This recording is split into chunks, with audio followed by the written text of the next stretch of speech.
Ladies and gentlemen, good afternoon and welcome to this webinar. My name is Rim Barhab. I am an economist at the Policy Center for the New South, and I will be your moderator today. So I hope that you will enjoy the next 75 minutes of conversation, and we are going to be talking about Moroccan-Turkish relations, addressing particularly current issues and future prospects. Before introducing our incredible panel, we will first hear opening speeches by Mrs. Bushar Hmouni, Director of Research, Partnerships and Events of the Policy Center for the New South, and Mr. Ahmed Oysal, Director of the Center for the Middle Eastern Studies. Mrs. Hmouni, please go ahead. Thank you. Thank you. Dr. Karim Al-Ainawi, President of the Policy Center for the New South. I welcome all of you to this high-level conference on Moroccan-Turkish relations to highlight current issues and future prospects. I would like to thank our partner, Center for Middle Eastern Studies in Turkey, for their commitment to engage with us in this event and set the stage for a long bilateral cooperation. As a think tank of the South, we strongly believe in such cooperation, especially in light of the prevailing geopolitical context. My special thanks go to Mr. Göktürk Sönmez and Mr. Ramazan Onducu, who have been closely collaborating with the PCNS to build the first promising step. This webinar is taking place not only to highlight the bilateral relations between Morocco and Turkey, but also at a time when Africa is seeking innovative partnerships aside from classic economic powers. In this regard, cooperation between think tanks from Morocco and Turkey will definitely contribute to a better understanding and development of bilateral relations in a challenging international economic environment. Please allow me to say a few words about our topic.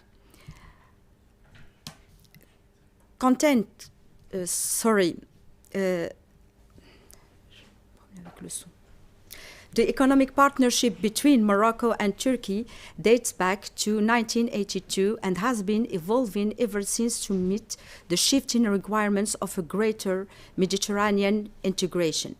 The Moroccan-Turkish Free Trade Agreement was a natural outcome of economic relations deepening.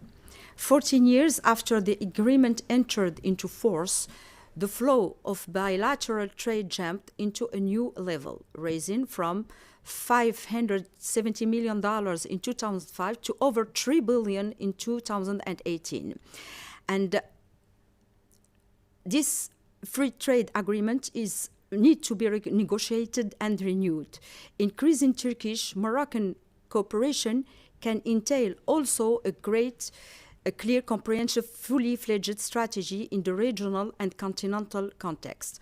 Morocco and Turkey can leverage on their respective in-depth knowledge of the African market to deploy a common strategy and propose a development package to the continent that brings new opportunities for all the parties. This opportunity is even greater today, especially with the strategic project related to the African continental free trade area and the current challenging global environment impacted by an unprecedented crisis, COVID-19. So I will stop here and I will give the floor to our panelists whose expertise will for sure shed light on the tremendous opportunities ahead for our two emerging economies and tackle the challenges facing both of them. And I wish all of you a fruitful debate, and the floor is yours, Rim. Thank you very much. I am now turning to Mr. Oysal for an opening remark. The floor is yours. Can you please unmute yourself?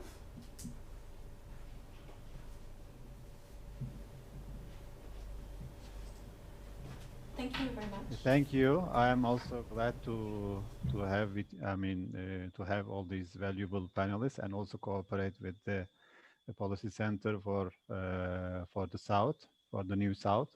Actually, this is an interesting, also important meeting because generally we see relations between northern countries and south. I mean, generally we see north-south relations are more active and dynamic, and we are in the region we are lacking also south-south relations, and especially Turkey and Morocco can be considered as part of global south, not maybe physically, but in terms of capital accumulation and also global power. We are in the same boat, more or less, and we are also connecting eastern and western ends of this. I mean, Mediterranean. This is also an important asset for both countries.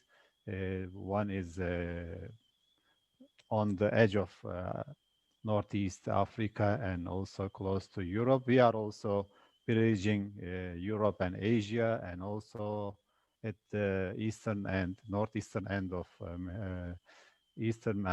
Mediterranean Sea, which is a civilizational sea that notice many civilizations. We have close historical ties. We have similar matters of development and independence and trying to be effective in the region. And I think also we have the Arab world have several challenges also going together. And I see Turkey and Morocco are progressing on the reformist level, reformist track rather than a revolutionary track, which is also an important similarity. We are progressing in the way of development and democracy, and also effectiveness in the regional affairs, as also both countries are stabilizing force in their neighborhood, more or less. And to have these together, these assets together, we also have strong historical ties from, after the fall of Andalusia, the Ottoman Empire helped also protect many refugees from the Andalusia, including Muslims and Jews together. Some of them are resettled in North Africa. Some of them are resettled in Morocco. Some of them came to the Ottoman territories also.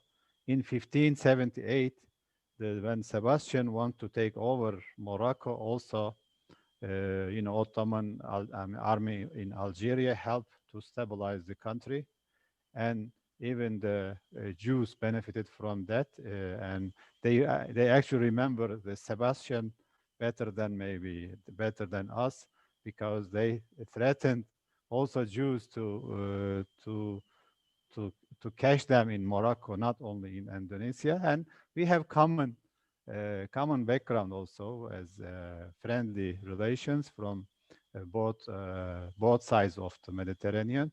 And today we have, I think the South-South trade is very significant. We have similar challenges of youth population and employment and fighting poverty, illiteracy, and many other issues. And also, we have a similar moderate version of Islam, which is not, especially Sufi tradition is a common asset between the two societies, and common threat that rejects radicalism and violence. So I think also many serious global developments that require more cooperation and also negotiation. And we are glad to start with especially more political and economic side, which is also even with these economic ties are positive even between Turkey and Israel. And also, economic can be a force to bring countries together, especially between brotherly countries like Turkey and Morocco. So we can, discuss and maybe and find ways to improve these South-South relations, South-South economic cooperation, etc. So we hope that a good discussion and good also recommendations come out of this panel. And thank you again, the participants, Dr. Uri, Dr. Burhan, and Dr. Recep, and also the Center for Policy Center for New South, also for their cooperation. And I leave it to the moderator. Thank you very much. Thank you both very, very much. This is actually the perfect transition for our topic today. So I'm going to take a few minutes first to introduce our panelists before starting on the discussion. So first we are welcoming with us Dr. Yuri Dadush, who is Senior Fellow at the Policy Center for the New South and non-resident scholar at Google, a Brussels-based think tank. He also teaches courses on globalization and international trade policy at the University Mohammed VI Polytechnic's Public Policy School and at the School of Public Policy at the University of Maryland. We also have with us Dr. Burhan Korolu, Associate Professor and Lecturer in the Department of Philosophy at Ibn Khaldun University in Turkey, and Dr.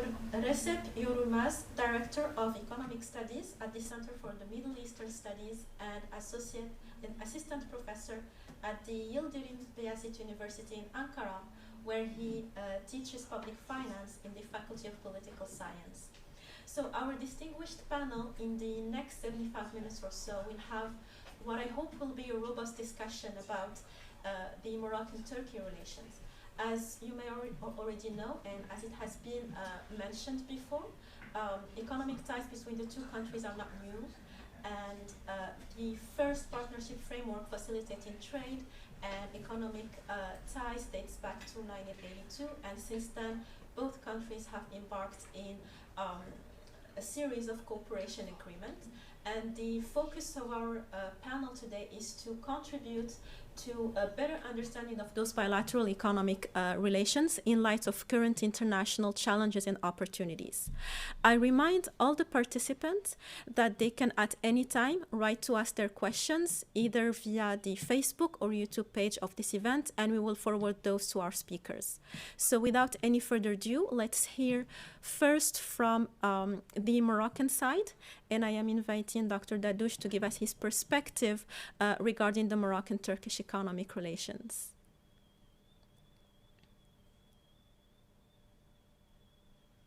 Okay, well, thank you very much, William, and I'm delighted to be with you. As I mentioned before to my fellow panelists, I'm based in Washington, D.C., but I consider myself, I don't know, half Moroccan in part because my wife is from Morocco originally, and because I am with the Policy Center for the New South in Rabat since it was founded essentially 5 years ago. And I've done a lot of work on Morocco in various contexts at the World Bank before I joined the think tank. In any event, my perspective is from far away a little bit, as a trade economist. So somebody who believes in international trade. And so although a lot of the focus in the press and among the policymakers is on the disputes between Turkey and Morocco, I look at the economic relationship between Morocco and Turkey as one that in many ways has been highly beneficial to both economies, even though there is a large disparity in both the trade flows and in the size of these economies. So to me, for example, the fact that since the free trade agreement between the two countries was signed, commerce, international trade has grown many times, maybe 5, 6, 7 times what it was, is a very important sign that there are mutual benefits that have been derived from the agreement. So Moroccan consumers have seen access to cheaper and often higher quality goods in many sectors. When I looked at the exports of Turkey to Morocco, and also, by the way, of Morocco to Turkey, which are much smaller, I was surprised at how diverse they are. The trade is really intensive and in many sectors. It isn't concentrated particularly in one sector, although some of the sectors are very sensitive.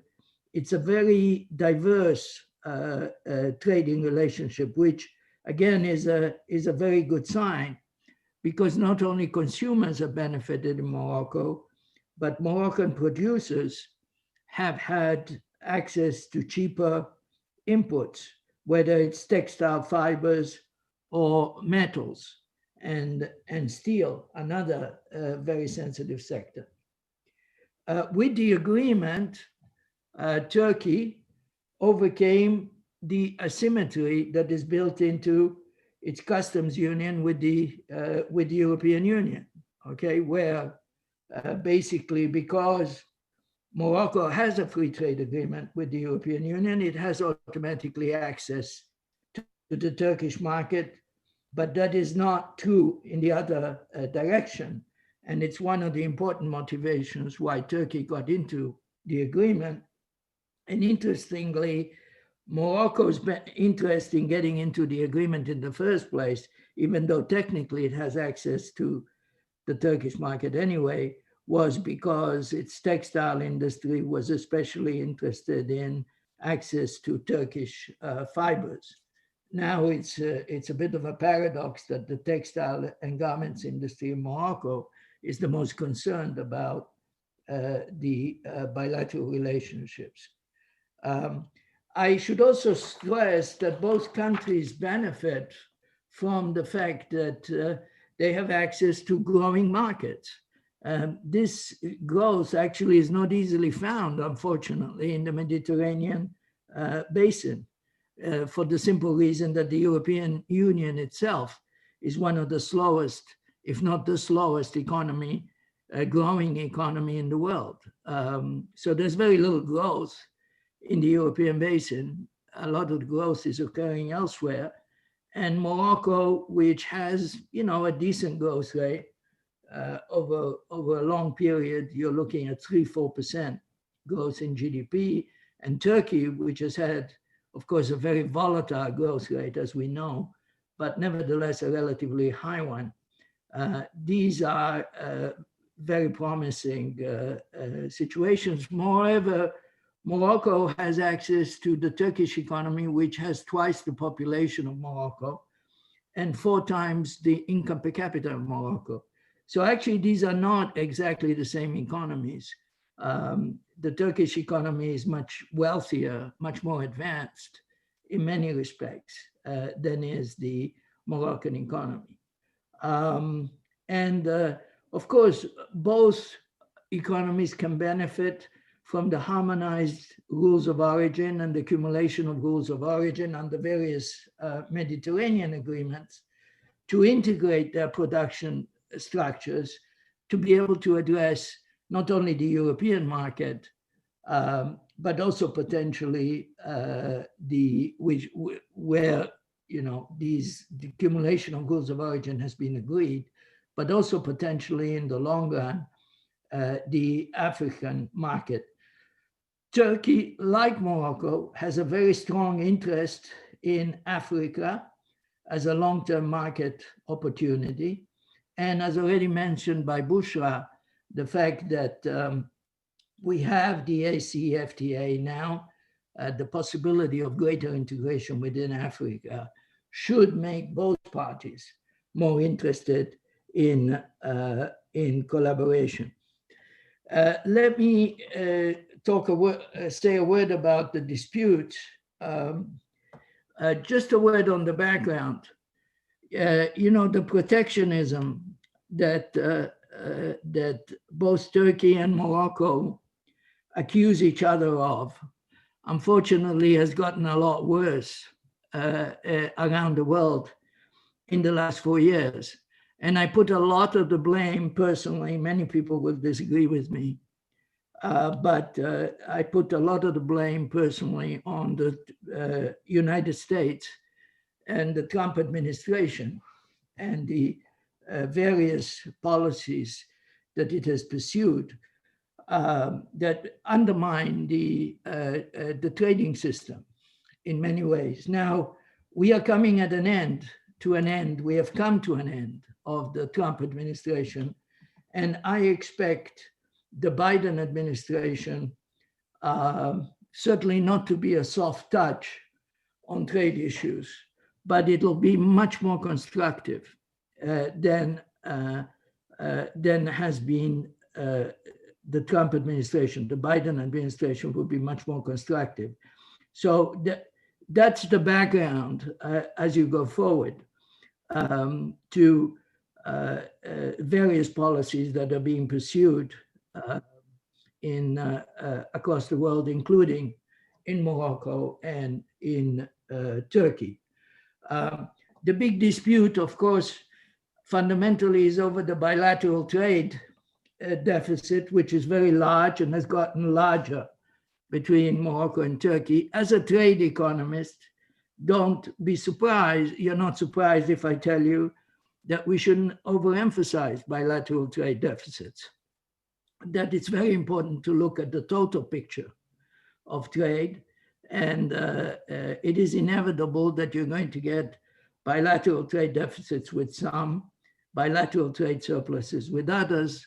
Moreover, looking at trade in a narrow way, merchandise trade, is also misleading because, for example, in the case of Morocco, there are many possibilities to earn foreign exchange, and they do, through remittances, which are less important in Turkey. They used to be very important. And through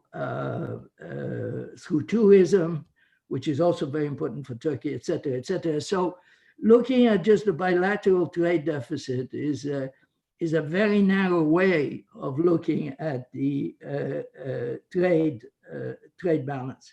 However, both countries accuse each other of all sorts of non-tariff barriers, subsidization in the case of some products exported by Turkey into Morocco. I am not equipped to address that. I don't know. It's very difficult to know who's doing what to whom. I generally assume when these disputes are going on that both parties are guilty of all sorts of non-tariff measures.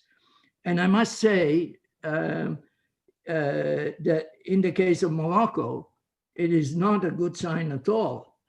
The fact that Morocco has lost a case at the WTO, the first case ever brought against Morocco in the WTO by Turkey on its anti-dumping policy towards steel. That's a bad sign.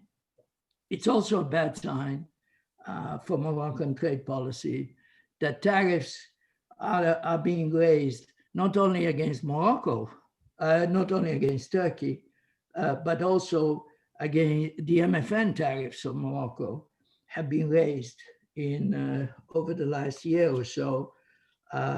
In other words, across all parties, with the exception of those with whom Morocco has a bilateral trade agreement. So here Turkey also stands out in that it is the only partner, as far as I know, which has a bilateral trade agreement with Morocco, against whom Morocco has increased its tariffs.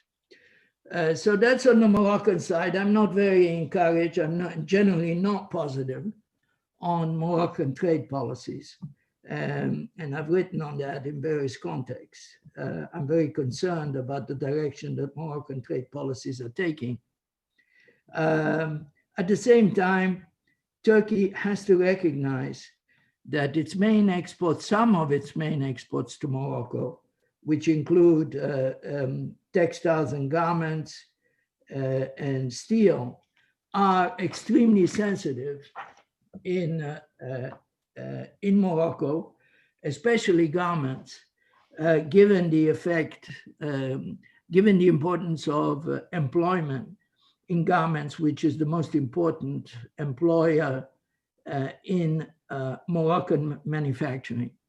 Moreover, Turkey has to recognize that Morocco is going through a particularly sensitive period, not only because of its tremendous problems creating jobs, but also because, of course, of the COVID crisis, which has hit Morocco particularly hard, given the effect particularly on tourism.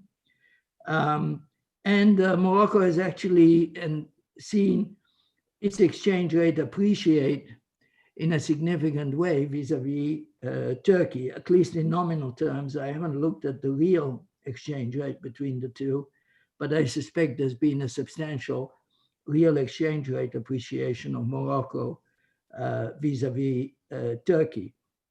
It's therefore especially important at this point, if we're going to capture the long-term opportunities that are evident in this relationship, that the Turkish side be very vigilant and aware and sensitive to issues like subsidization and non-tariff measures that affect Moroccan exports. I'm also somewhat puzzled, I don't know the full picture, that Turkey has invested so little in Morocco. I mean, Turkey is not going to be a big foreign investor in Morocco under any scenario, just because Turkey only invests abroad, a limited amount, and there are many places where Turkey could go.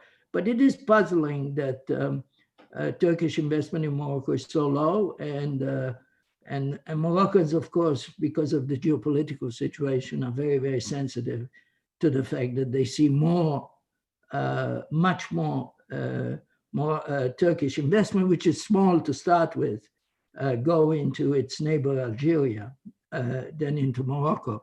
Again, as a trade economist, I'm not going to make a big deal of this, but I just am communicating to people who are in Turkey or who are interested in Turkey that these sensitivities are real inside Morocco.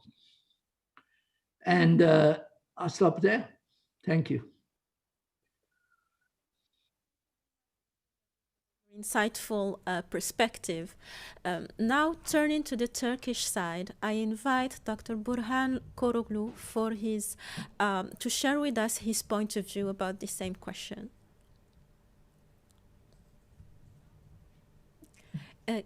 Can you please unmute yourself? Okay. Thank you very much. Okay. Thank you very much, first of all, for this very kind invitation to be with you. One of my beloved countries, Arabic countries, actually. I always like to be there. Of course, I have studied in Jordan, but I think recently most of my interest was with Morocco because of some reasons. First of all, in my former university, I started first, let's say, direct contact with the Moroccan universities, and we started receiving students from Morocco and also sending our students to study Arabic and other things in Morocco. So it was because of that I always visited Morocco and also received a lot of friends from Morocco. And of course, I have some friends living there, so it's something very personal for me to be a part of, let's say, Moroccan community. Other than that, also I studied in my MA degree Andalusian philosophy. I studied Ibn Bajjah. Of course, I'm not an expert on economic issues. Actually, most of my interest was either on intellectual issues, historical, and also political issues recently. So I just would like to talk from this perspective. As everybody knows, Turkey has recently, especially for the last 20 years, had more interest on Africa, Middle East, and has changed its policy of just one-sided policy of having relations with the European and American. Of course, Turkey returned back to his historical, let's say, background, and also try to make relations with, with the countries. Some of them has been, under the control of Ottoman Empire in the last century, but also to the country that Turkey had always good relations in the history. So if we come to Moroccan-Turkish relations, we can find a lot of similarities between two countries, interestingly. Of course, these similarities, I think, make the opportunity of good relations more possible between the two countries. For example, both countries have very strong, a long historical heritage, strong cultural background, like Morocco is a kind of inherited, let's say, Andalusian civilization, or Almoravid, Almowahid states. So this background, of course, gives Morocco a big opportunity to extend its relations in the modern times. Also Turkey, from the other side, Turkey has inherited the Seljuk and Ottoman empire's background. So this, for example, one of the similarities.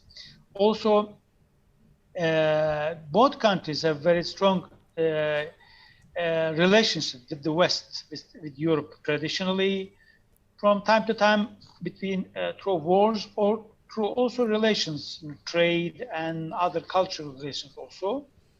And also we can say that the both countries have very dynamic population with considerable young people. Also, these are the things that we can also benefit from them in our future relations. Also, we can add some positive factors which help to the development between the two countries. For example, first of all, two nations are like each other. It is something, let's say, not you can easily see when you, for example, travel to Morocco as a Turkish guy, or you receive Moroccans in Turkey. There is no any sensitivities between two nations. They like each other, in first sight even. And also, of course, the economic and political relations have been developing for the 15 years continuously. As Professor Yi mentioned, when economic relations are growing very fastly. And also, Morocco has achieved success in the, for example, another important thing, the position of two countries from the Arab Spring.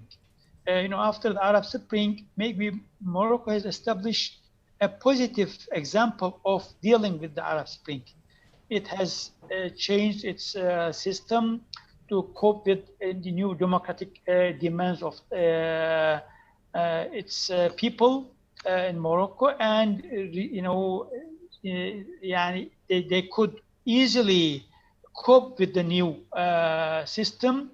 And now there is a government, and also there is a good relation between government and the kingship in Morocco, and we didn't have any problems like occurred in Libya or in, for example, in Syria. So this is very good, sign of relations between Turkey and Morocco, because Turkey, from the very beginning of the Arab Spring, Turkey supported, let's say, democratic changes in the Arab world, because we believe that also Arab world, I think they deserve to have, let's say, democratic governments, free elections, human rights, whatever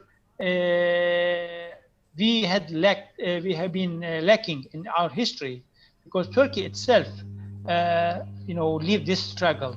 We had, like, for example, coup d'etats for the last 50 years, more than 50 years. And just recently, we, tried, even before 4 years, there was an attempt to another coup d'etat in Turkey. So we know the value of democracy, value of free elections. So for that reason, Turkey supported the Arab Springs from the very beginning. Sometimes it has been understood, or let's say, interpreted with some less traditional countries like Saudi Arabia or Emirates, that Turkey is intervening and other states' initial issues, but it is not that. Turkey is supporting any positive development in the Muslim world. That's Turkish position. So for that reason, Turkey supported, very clearly, for example, the elections in Egypt. And for that reason, Turkey is now take a position from the coup d'etat made by Sisi in Egypt. From this perspective, Turkish-Moroccan also relations are very positive and very, supportive to each other. And also, I just would like to mention that also, before the Arab Spring, there was the idea that Turkey became a model for the Arab world, because Turkey, overcame the problems of the military interventions and developed its economy, developed its political realm. So now Morocco is, I think, with Tunisia, is also another good example of developing in these issues. So another important issue also I may mention, Turkey is trying to develop its relationships with African countries. And of course, Morocco is one of them. But more than that, Morocco can be a partner for Turkey for its relations in Africa, especially in West Africa, because of historical ties of Morocco with these countries. So, of course, I'm not an expert in the area economy or let's say economic development, but it is easily can be seen that if we can organize a partnership in, for example, trade, in let's say investments in even some kind of industrial developments, I think both countries can gain a lot from this partnership, especially in Africa. Even, for example, in terms of textile industry, Turkey is very much developed in this issue. So Turkey can support Morocco to develop its capacity more to be one of the main actors in Africa, actually. And also, another important thing that I personally interested in is that there is a growing cooperation in the area of education between two countries. I easily can see that there are a lot of Moroccan students coming to Turkey to study. First of all, because studying in Turkey is cheap. Then in Turkey we teach in English. So especially this is French, let's say, Francophone kind of education is not valuable as it was in the future. So Moroccans are trying to, let's say, color their educational system. So they prefer to go other countries, to other European countries other than France, of course, to America. But Turkey is another important partner. Recently, we can see that there's a very growing number of the Moroccan students who study in Turkey, and they develop very strong relations, not just through education, but through the partnership between these young entrepreneurs, actually. I know a lot of Moroccan students, after they study in Turkey, they opened companies in Morocco in dealing with Turkish companies. So that is another chance between two countries to develop their relations more through the educated people between two countries. Another example, for example, traditionally Turkey was always sending their students to study Arabic in Jordan, in Eastern, in Egypt. But recently we started sending our students to Morocco. Of course, we know that the accent in the street is different than the standard Arabic, but there's a very strong Arabic teaching tradition in Morocco for the foreign students. So we started, for example, visiting Mohammed al-Khamis, Akhawain, or Mondiapolis, sending our students to those universities. So I think this is also, in turn, will be very positive for the future developments between countries. And also, our relations with European unity, European countries, both countries, we are Turkey from the east and Morocco from the west has relations with European Union, and of course it may help two countries benefit from these relations. And for example, there is of course a very big population, Moroccan population in European countries like Spain, France, Belgium, and also Turkey has very good, strong Turkish population in Europe, in France, in Germany. So there's a chance, especially to cooperate in terms of, for example, Islam in Europe, because we have very, let's say, challenges with having the identity challenges between Turks and Europeans, and also between Moroccans and Europeans. So there's a big opportunity to have this kind of let's say coexistence. By the presence of Mr. Yuri, Turkey and also Morocco had very good, for example, let's say record in the history when the acquisition happened in Spain.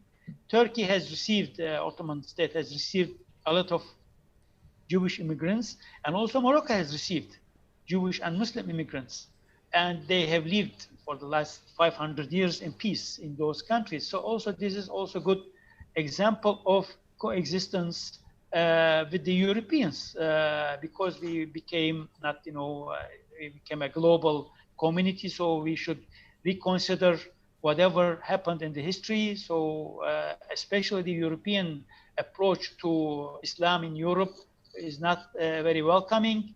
Turkey and also Morocco can help each other to, let's say, stand against this kind of Islamophobia, whatever, or anti-Semitism in these countries. And also, for example, there are some regional problems, like what's happening in Libya, for example. Of course, Morocco became a part of the solution, especially through the agreement in Sukhayrat. And Turkey has involved with Libya recently, especially supporting the legitimate Libyan government against that military act by Haftar. Now, of course, there is new chance also for peace in Libya.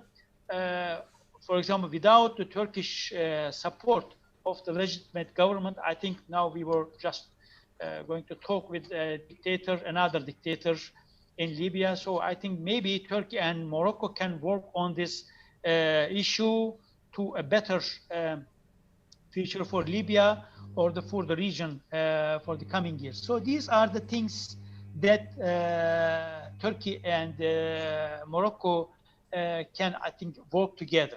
Of course, there are some other than these similarities, including intellectual, historical, political, and economical. Of course, there are some challenges. For example, of course, we have problems in our regions. For example, we have a problem of terror in our borders in Syria and Iraq because of unstable states on those areas. So also there are, for example, in terms of Morocco, there are problems in Mali and in Africa. So I think we can also work together and share our experiences to overcome these problems. And another challenge, for example, I already mentioned, but there is the relations between two countries sometimes disturb other countries, like France, for example. They have, of course, France has a colonial history in the region, so they would like to just preserve this kind of relation with these countries, like Morocco, Tunisia, and whatever. But Turkey came to the region as a kind of country to support and to share the benefits, not a colonial country or colonial history. We don't have this kind of history. We have history of mutual interest. So I think these challenges, sometimes we can see easily that, for example, this kind of relations, not just with Morocco, with other countries, it disturb France as a country accustomed to have this colonial interest in Africa. Actually, also it's even we can see the result of this kind of disturbance even in Eastern Mediterranean. There's another problem. So this is one of my, of course, experience. I know that there's also a kind of strong Francophone lobby in Morocco, who also not very happy with any country, let's say, has an impact on Moroccan politics. So these are the things that we can just talk about, some advantages and some challenges. But the solution, I think, is, of course, extending economic, political, educational, civilizational proximity, closeness between two countries to benefit from experience of and also capacities of both countries. Of course, it needs, of course, a lot of discussion. Maybe we can discuss it within the question and answers part. Thank you. Thank you very much for your intervention. I'd like to remind again our audience that they can write to us their questions at any time via our Facebook and YouTube comment sections so that we can ask those questions to our panelists. So last but not least, Dr. Recep Yorulmaz, what do you think about what has been discussed so far? Yeah. In the first place, actually, I'd like to glad to be here. I would like to say I'm glad to be here, and also thanks for the contribution of our beloved participants and contributors. Actually, I was planning to make my speech in three actually different subtitles, like mentioning the evaluation of bilateral economic ties between two countries, and then discussing the well-known and hot topic of free trade agreement between two parties, actually. And then I would like to conclude my speech with the discussion of future prospects of the topic, actually. But already our beloved contributors actually mentioned a bit more about the evaluation of the situation in a historical manner also.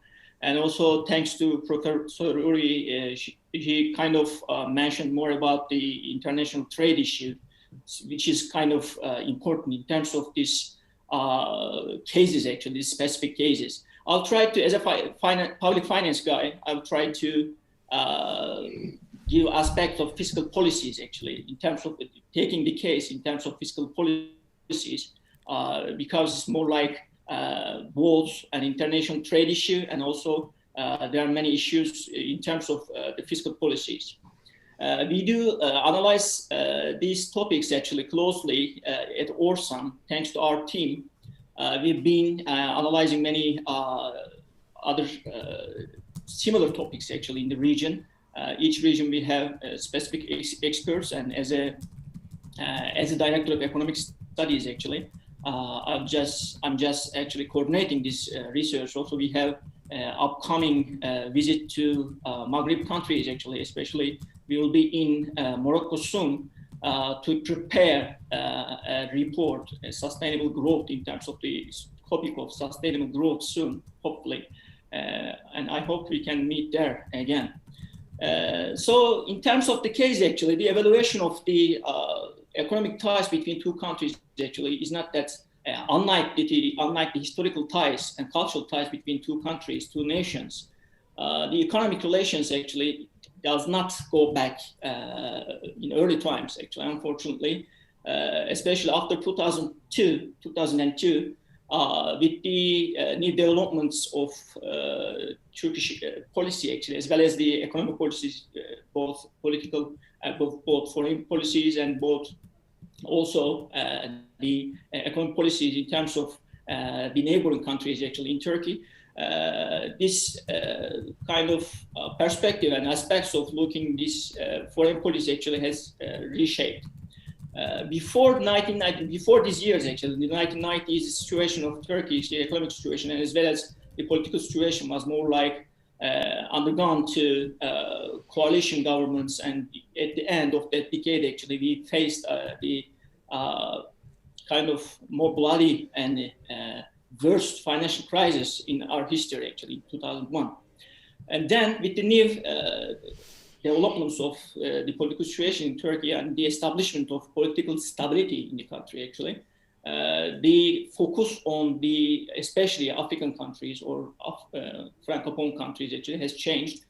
So as an outcome, Turkey started to implement new policies, economic policies and foreign policies in terms of increasing the ties, economic and social ties between such countries. And Morocco, of course, was the first of all, because the first free trade agreement with an African country was with Morocco, actually, with Morocco and Turkey. They signed the free trade agreement, so called, well-known free trade agreement in 2004 with Morocco. Then in 2006, they started to implement the situation. So unlike or despite the recent disputes or critics about this free trade agreement, actually, I would like to give some specific statistics about the achievement of free trade. We can easily say free trade is a good thing, actually, in a simple way.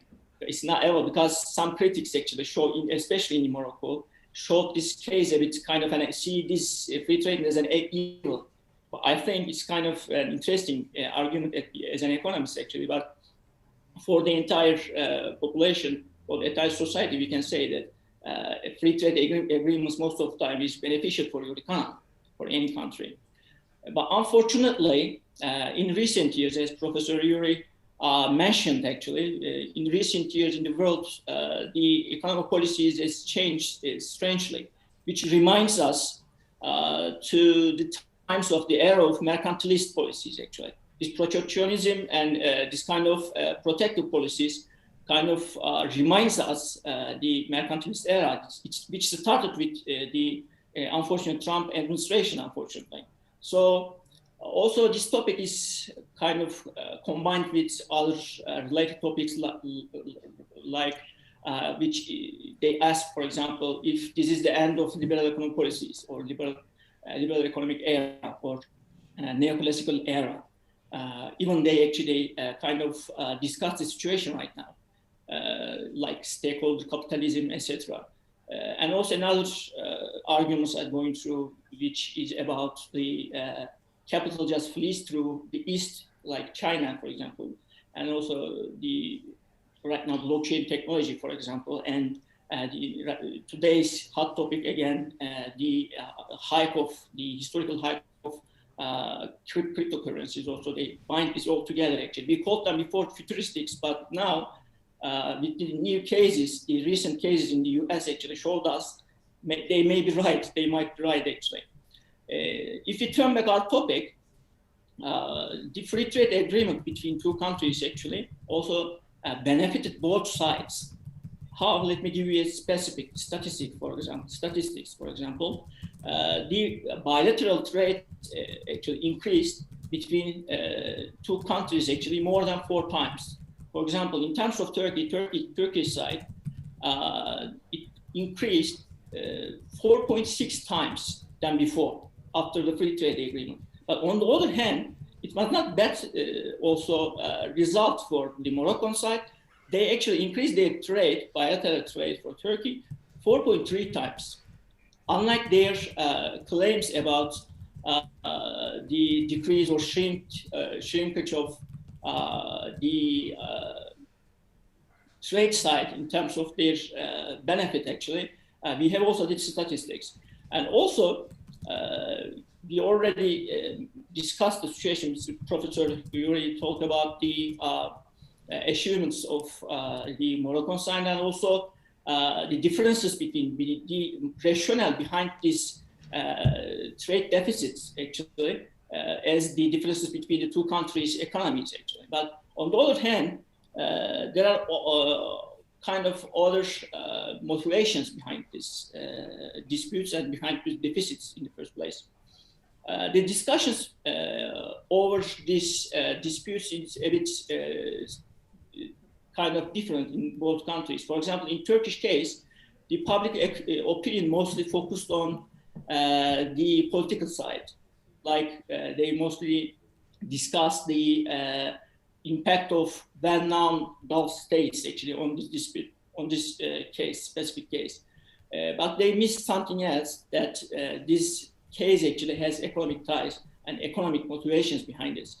According to me, of course, there are also political impacts like comes from Gulf states, but it is kind of this, its impact a bit limited actually, because there are more economic reasons behind this case. For example, there are also, as I said, two dimensions for this, political and economic. Economical reasons a bit more important, more heavy impact on this. First of all, two countries actually has similar economic classifications. This is one of the economic reasons actually, because for example, if you check Morocco's economic structure, they are good at actually their agriculture sector, for example, one of the most important sector, leading sector in their economies. And also mining industry is another important sector that trigger their economic development. And on the other hand, in order to kind of diversify their economic classifications, economic diversification, they would like to give more attention to, for example, automotive sector and services sector, which are Turkey has really good positions actually. Turkey is really good at these sectors like automotive and services sector. For services sector takes more than 56% of Turkish GNI, I guess. So this makes two countries actually as rival competitors. And also the goods of the disputed goods that we are now criticizing in both the sides actually are the substitute goods for both countries actually.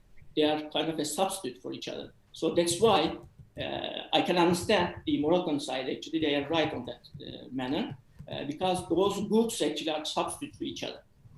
For example, the textile sector. They are trying to grow in textile industry, but Turkey has more advantage on this. So of course, the first reaction of this sector actually like just abandon the free trade agreement that they see as an evil. Another issue that this kind of became, this situation, this case became kind of challenges of market competition in terms of these specific sectors. So we need to take the case actually under these discussions, under these topics of specific topics of discussion, because this is the real motivation behind this dispute. If you take this, we can find a better and common solution. The economic ties actually between two countries peaked high kind of in 2016. Even during that dates, that specific days, the kind of anti-dumping situation started actually from the Moroccan side. It started with the hot rolled steel, I guess. They kind of imposed new duties of 11%, I guess. Please correct me if I'm wrong. It's like 11% anti-dumping duty. It started with this. Then during the 2017, the first case started with the well-known Turkish textile company, LC Waikiki. It became the symbol of this dispute of that time. So textile industry kind of the other companies on textile industry actually started to more concerned about this industry and this impact of these Turkish companies actually, existence of Turkish companies. Then after 1 year actually they kind of solved the situation, hopefully, and luckily the negotiation gate is always open between two parties.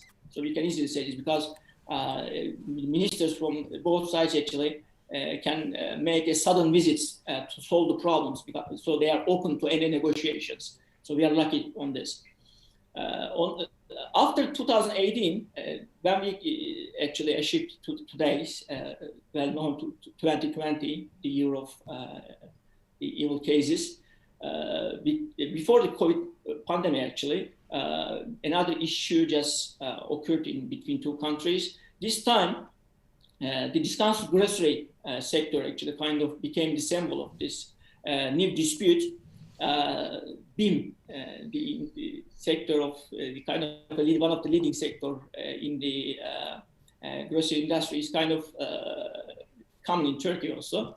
The symbol of this dispute was BIM. It was kind of funny for us because we have many jokes about BIM and its plastic bags, etc. But I'm kind of also see this as interesting because we are now discussing the impact of BIM's products on Moroccan economy, and also we are kind of now discussing the impact of just one single sector's impact on bilateral economic ties, actually, because it's not feasible. It is neither economically feasible and nor politically correct, actually, because the share in this sector actually is not that much effective in both countries, actually, both countries' shares in GNI.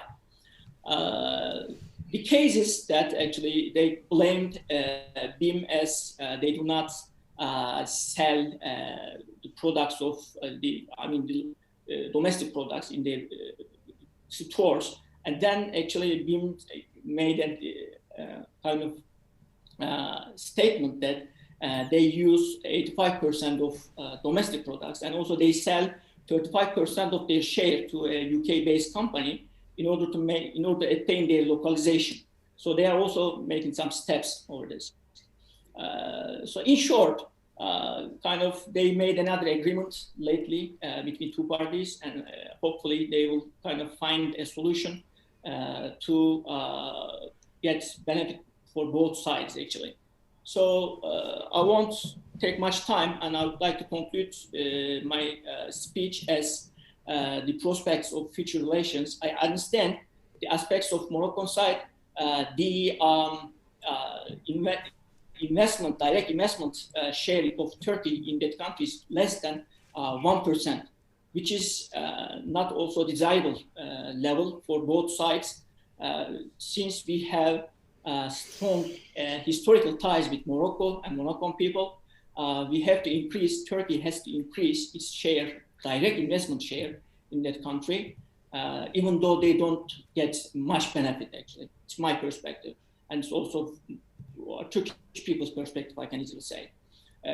We do see these efforts from Turkish side, the policymakers. I'm just a humble researcher, economist, but policymakers, I believe that they will they will agree on this situation to increase the direct investment levels, because we do witness the increasing investment levels of China. They are building new railways, and also the already existing investment levels of European Union. So as Turkey, we need to increase our boundaries, our ties, by increasing direct investment into that country, into beloved Morocco. Thanks to having me today. Thank you very much. So we can now open the discussion with our audience, and we have 5 to 10 minutes to answer their questions. So based on the comments and questions that we have received so far, many seems to agree with our panelists in the fact that trade policy is now going the wrong way, particularly with rising protectionism. So one of the participants says that Turkey and Morocco have agreed to review and revise the terms of their current free trade agreement in January of last year in a bid to ensure it is fit for purpose for both nations. So the question is there any new development on this file since then? And this joins another questions of another participant who asks, what are the limits of the development of relations between Morocco and Turkey?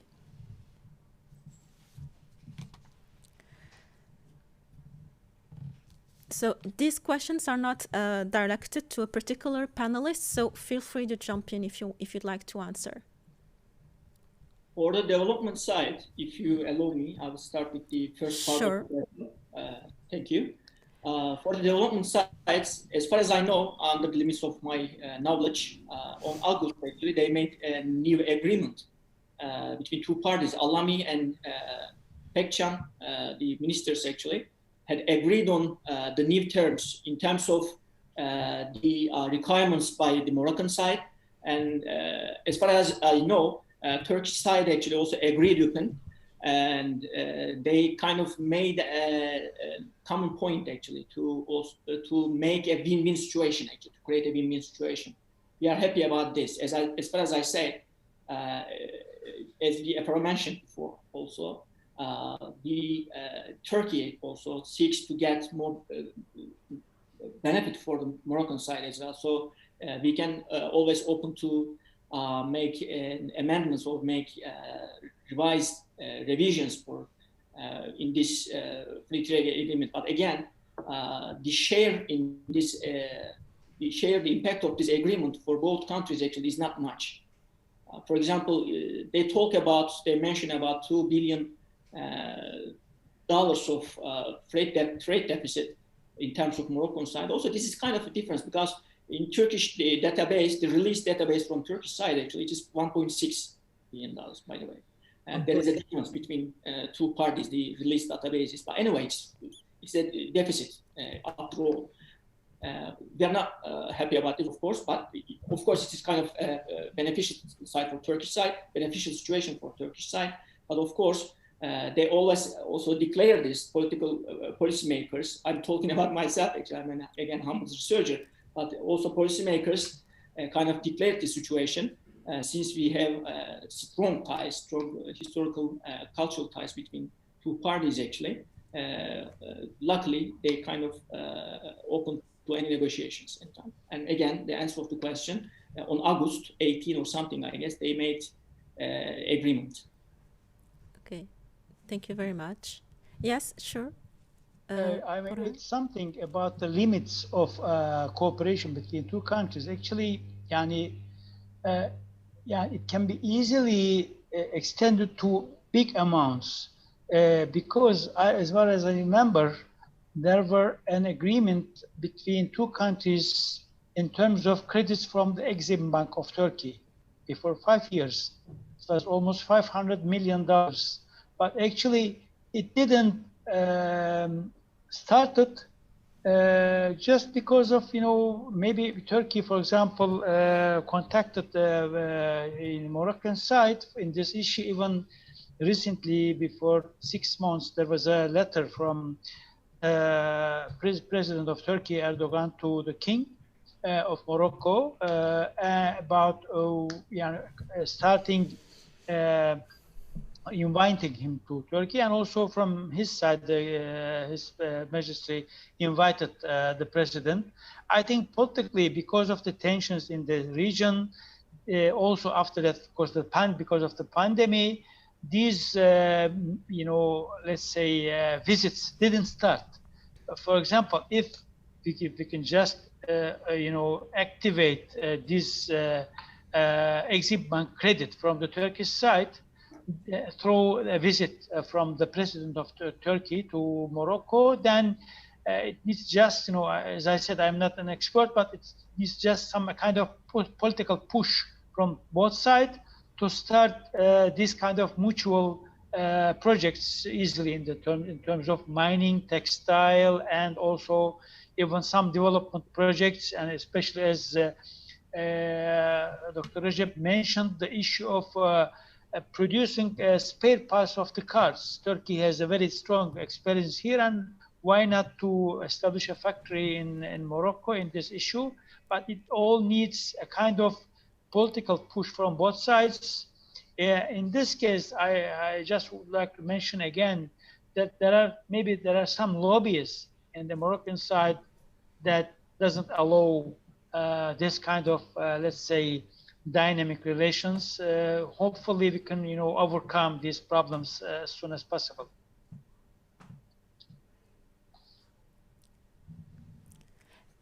Thank you very much. Another participant asks, what are the prospects for Moroccan-Turkish relations after President Erdogan's recent speech, where he states that his country is ready to put its relationship with the European Union back on track? And this is related to another question of a participant that asks, does Turkey's trade rivalry with the EU affect Moroccan-Turkish trade relations?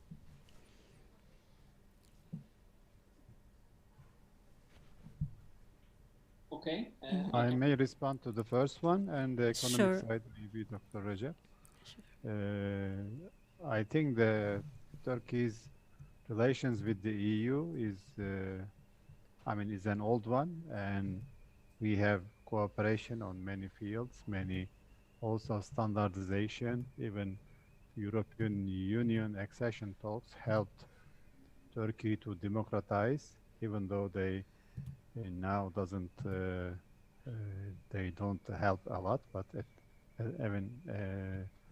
the relations are there and strong, and of course there are some crisis countries like Greece. They want to use the European Union against Turkey, and France joined them for a while. Now looks like things are calming down, and of course these are as a major power, the European Union is important, but I don't see a trade problem with Europe. Maybe Dr. Recep, he can evaluate on that better. I don't see a rivalry, but of course you live in a competitive environment. Everybody is competing with everyone, but I don't know. Dr. Recep? The strong ties, potential strong ties with Turkey and the EU actually will also impact the trade of Morocco. It will also beneficial for Morocco because with the free trade, because thanks to the free trade agreement between two parties actually, Morocco will also benefit of these good relations, increasing developing good relations between Turkey and Europe inside. Of course, as Professor Ünsal mentioned about the rivalry situation in the EU actually, which is we talk about France, of course. Also, the France case, the impact of France also is the case for even BIM in the grocery market sector in Morocco actually, because of the share of Carrefour actually started to decrease after increasing of influence of BIM's share in the market actually.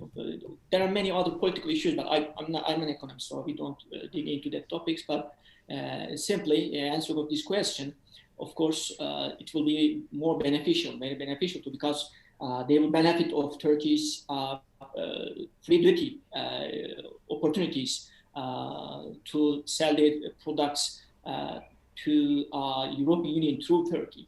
So it's kind of a beneficial situation for them. Also, another thing I must add, in terms of these fiscal policies, these protective fiscal policies actually, and the duties, they are kind of a dangerous situation.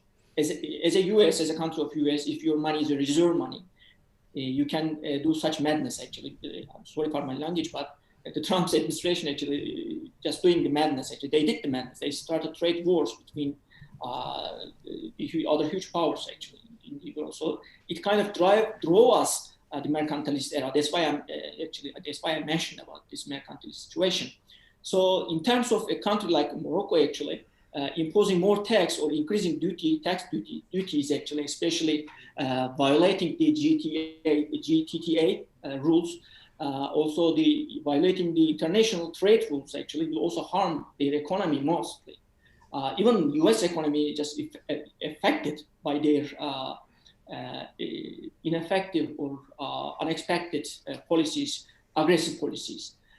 In terms of the fiscal policy, as a public finance guy, I must say the Turkish goods actually are competitive in the market. Even you know better than me actually, the Medina stores, for example, people are mostly just eager to buy Turkish products as well as the Moroccan products and also Chinese products. They are rivaling and the low segments and middle segment classes in the country just mostly focus on or choose this kind of goods. Also, there is a perception in the country as they see that Turkish goods are most of the time better than domestic goods. So you cannot directly wipe out these kind of perceptions with using fiscal policies, kind of aggressive fiscal policies as a government. So it is not a feasible fiscal policy tool, government policy tool actually for this. In the long term especially, it will harm your economy more than Turkey. So as a friend actually, we are just giving advice, our humble advices.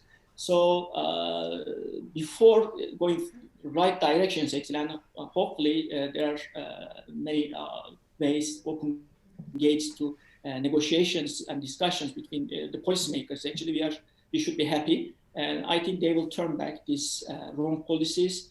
And also, this kind of creates, lastly, I can say, this kind of policies will create more informal economy in the country, because or shuttle trade, for example, it increased shuttle trade, which also increase the chance of the informal economy, and also this would reduce the tax effort in the country. So I should mention this, and thank you. Thank you all very much. Unfortunately, we're out of time. But it's a discussion I know that many people are having right now, and I certainly hope that we can continue the conversation beyond this webinar. Again, I want to take a minute to thank all the panelists, Dr. Yuri Dadush, Dr. Burhan Korulu, and Dr. Recep Yorulmaz. Thank you all very, very much. Thank you. Thank you.